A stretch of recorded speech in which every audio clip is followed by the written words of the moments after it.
Madame, mademoiselle, monsieur, bonjour, bienvenue de nous rejoindre une fois encore, une nouvelle fois. Bienvenue dans cette série d'entretiens avec le théologien Maurice Bellet, qui est en train de constituer en direct les prémices et les entrées pour une théologie de poche, c'est-à-dire une théologie, une parole, une pensée que nous pourrions nous approprier à nous les chrétiens de ce XXIe siècle qui sommes parfois en difficulté avec la grande tradition théologique chrétienne. Alors, Maurice Bellet, vous avez évoqué dans un précédent entretien l'émergence de la figure du Christ alors que nous étions partis sur une toute autre prémisse théologique, à savoir qu'on partait de l'expérience humaine. Et de cette expérience humaine qui est qu'il faut quand même bien, si on veut éviter le chaos, si on veut éviter vraiment le n'importe quoi qui peut conduire aux pires excès, il faut tout de même bien qu'il y ait quelque chose sur lequel un être humain appuie sa vie, appuie ses convictions, appuie ses relations. Et vous avez dit, mais c'est peut-être dans ce chemin-là que peut, alors c'est une possibilité, hein, ce n'était pas du tout en termes d'évidence qui ferait dire, ça y est, voilà le Christ qui réapparaît par une espèce de tour de passe-passe, que peut éventuellement réapparaître le Christ. Qu'est-ce que vous voulez dire? Quand vous dites que c'est une possibilité, c'est gentil. Parce que la difficulté que j'ai rencontrée, c'est qu'il est impossible de parler de Jésus-Christ. Ah. Pourtant, c'est ce que nous allons essayer de faire. C'est ce que nous allons quand même essayer de faire. C'est-à-dire que nous allons franchir l'impossible. Pourquoi est-ce impossible? Attendez. Bien entendu, ma réflexion est idiote, parce que c'est possible. Je n'ai pas dit ça. On vient de le dire et de le répéter dans les entretiens précédents. Du point de vue historique, on n'a pas beaucoup développé ça, mais enfin du point de vue culturel, même si vous ne croyez pas en Jésus-Christ, quand même, Dieu et Jésus-Christ, ça occupe une sacrée place, c'est le cas de le dire, dans l'histoire humaine. Bon, d'accord. On peut parler de Jésus-Christ à titre culturel, on peut en parler au titre d'une croyance plus ou moins élastique. On peut en parler, bien sûr, au sein de la théologie et à l'Église quand on célèbre les saints mystères. Pourquoi est-ce que je dis qu'il est impossible de parler de Jésus-Christ? C'est que si on est dans le chemin que je me risque à évoquer, qui est celui d'une radicalité de l'expérience humaine, Jésus risque d'apparaître, si jamais on le nomme, dans une des catégories précédentes, c'est râpé. Il faudrait qu'il apparaisse à neuf, dans un espace qui est, cet espace-là est la mise en cause peut-être la plus profonde de ce qui a été la limite de la modernité. Alors là, bon, j'ouvre une porte qui ouvre sur une avenue que nous ne pouvons même pas commencer à explorer, mais c'est ça l'enjeu. Il faudrait qu'il apparaisse comme l'inouï. Vous n'en avez jamais entendu parler, vous ne savez pas ce que c'est. Et c'est ça qui vous paraît difficile aujourd'hui? C'est pas difficile. Presque, d'une certaine façon, c'est franchir l'impossible. C'est pour ça qu'il y a un travail dans lequel j'ai été, de dire que je deviens notre foi en l'humain, parce que c'est ça qui est en cause dans ce que nous avons dit avant, oui. C'est qu'il faut quand même avoir une certaine foi en l'humain. La foi en l'humain, ça ne consiste pas à trouver que tout le monde il est beau, tout le monde il est gentil, parce que quand même, là, il faut de la candeur. Hein. Mais ça consiste à croire que l'humain est capable de dépasser les horreurs, et les fureurs et les terreurs. Hein. Et en particulier, capable de dépasser les trois formes de violence, l'exploitation, l'exclusion et la déshumanisation. Nous reviendrons là-dessus si vous posez des questions, parce que il y a des abîmes.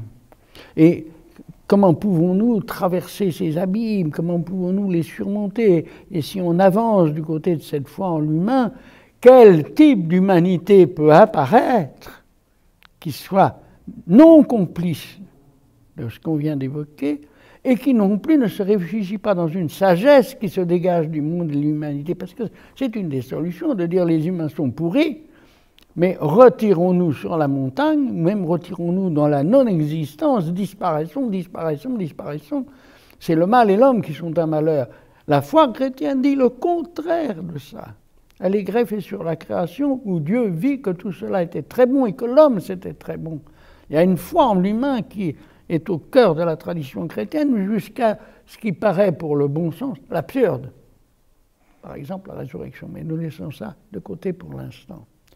Pour l'instant, parce que oui, la pensée où nous sommes, ça part dans tous les sens, pardonnez-moi, mais la pensée où nous sommes est une pensée par moment. C'est-à-dire qu'à tel moment on est là, il y a des tas de choses qu'on pourra dire ou qu'on aurait pu dire, mais on est dans ce moment-là, et peut-être que le moment suivant, ça déplacera profondément ce moment-là. La Bible est comme ça. Hein. Il y a des passages de la Bible qui nous paraissent insupportables, c'est parce que c'est un moment qui demande à être dépassé. Et ce que ça nous suggère, c'est pas de revenir à ce moment-là, c'est de revenir dans le mouvement. Donc si je vous suis bien, ce que vous proposez, c'est éventuellement de pouvoir reconnaître dans la figure de Jésus le Christ une figure d'une humanité capable de traverser et je ne veux pas dire de sublimer, mais vraiment de traverser cette violence. C'est ça ? C'est vraiment ça qui est au cœur, beaucoup plus que par exemple des problèmes concernant la chasteté, la sexualité, oui, ça sont importants. Mais ça touche quelque chose qui est... C'est au-delà de la morale, ou en amont de la morale. C'est en amont. En amont. Et en particulier pour cette raison fondamentale, que ce qui va être la première, c'est la donation. C'est pas l'exigence, contresens gravissime à propos de la foi chrétienne, c'est le devoir. Mais ça ne commence pas par le devoir, ça commence par la grâce. Enfin, un bon sang de bois, c'est dans le texte. C'est-à-dire, la première chose, c'est qu'il y a une donation à l'être humain, une donation d'existence qui lui permet d'exister humainement, d'être là sans en être désespéré. Quelle que soit sa misère. Ça, c'est vraiment basique. Mais alors, l'humanité qui va apparaître, si nous pouvons entendre et voir, mais la vue passe par l'entendre d'une parole, si nous pouvons entendre le Christ dans la dimension que nous essayons d'évoquer, c'est un être humain qui réalise ça. Alors, le chrétien peut-être se précipite en disant, mais attention, ça c'est bien, c'est intéressant, mais c'est un humanisme. Alors vous allez à nouveau méconnaître la transcendance. Il faut ajouter Dieu. Et la réponse que j'ose dire, c'est qu'il ne faut pas ajouter Dieu. Parce que si Dieu est, il est là. C'est-à-dire dans une humanité où l'être humain reconnaît en lui la source insaisissable, inépuisable. Il reconnaît en lui. Alors la transcendance, c'est des mots qui me fatiguent un peu. Enfin, il reconnaît qu'il y a infiniment plus que son individualité charnelle, mais il reconnaît ça dans sa chair et dans son sang. Et dans la mesure où il le reconnaît, alors le flux qui vient de là, le traverse et devient une puissance de vie qui peut se répandre de lui sur tous les humains. C'est quand même un fameux déplacement, parce que si je vous suis bien, c'est une théologie, donc une parole à propos de ce que nous appelons Dieu, qui n'est possible que si on est d'abord dans une foi en l'humain, et dans tout l'humain, et dans tout ce que charrie et porte l'humain, y compris sa violence. Je ne dis pas ça.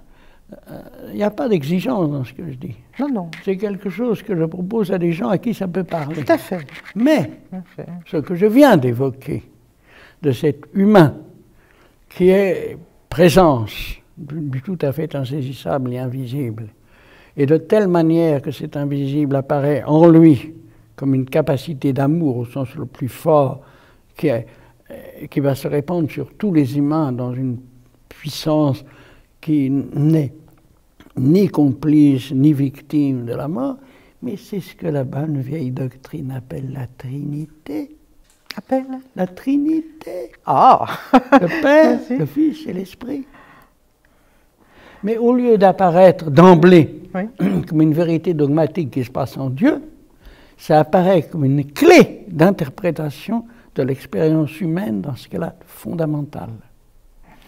Eh bien, voilà quelque chose de tout à fait neuf, de tout à fait inédit, qui mérite certainement bien plus de développement et de lenteur que cette fin d'émission ne nous en autorise. Alors, je vous donne rendez-vous pour nous parler de la Trinité. Voilà, si vous voulez bien, nous partirons de cela pour faire peut-être cet exercice concret de déplacement qui prend en compte toute la tradition et qui cependant essaye d'en révéler le sucre pour aujourd'hui. Merci infiniment Maurice Bellet, merci à vous qui nous avez accompagnés.